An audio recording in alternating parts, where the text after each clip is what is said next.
At this funeral in South London, the ceremony reflects rituals dating back at least 150 years.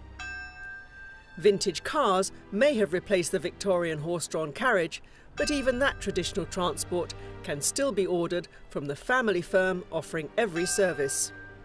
We have our own horses, we have our own vehicles, our own staff for absolutely everything, catering, facilities, premises. So even our own cremation cemetery. UK undertakers run an industry worth around $2 billion a year.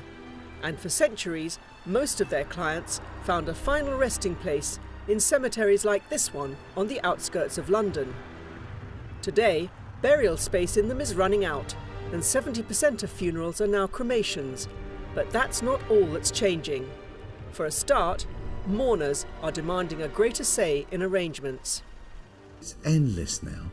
Maybe shall we photograph this? Shall we have this link through to on the internet to somebody in South Africa who can't be here? Funeral homes are not only incorporating new customs from incoming nationalities in this multicultural society. Mobility of populations means repatriation makes up a growing activity. Even for repatriations that take place from the UK to any other countries in the world. So we need to know all the regulations from the embassies. And there are other funeral fashions to follow. More recently we've had people wanting doves released on funerals, and within the last 2 years it's become very, very popular. The traditional ways of undertakers have been set in stone for a long while. But the signs are that the industry, as well as the social attitude towards funerals, are gradually changing.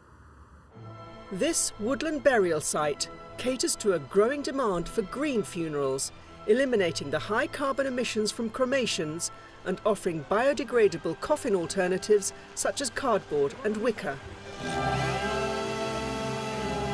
Regenerating low-priced, neglected land is a win-win situation for a new breed of funeral director. The birds come back and the wildlife comes back, and we have burials where people feel very comforted, really, in a woodland setting. For the bereaved, the comfort can come from an unhurried ceremony with service, burial and reception in one location in beautiful surroundings. This mother found that even sceptical friends were converted when they attended her son's funeral here. This place was so magical, if you like, that everyone who came, they just wanted to book their place straight away, and many of them have, in fact. The death rate in the UK is falling currently, but is set to rise sharply, and in a few years, undertakers will get busier as post-war baby boomers start reaching their 80s. This group, used to having plenty of choice in life, is behind another new trend. There are a lot of people who want to design their own service.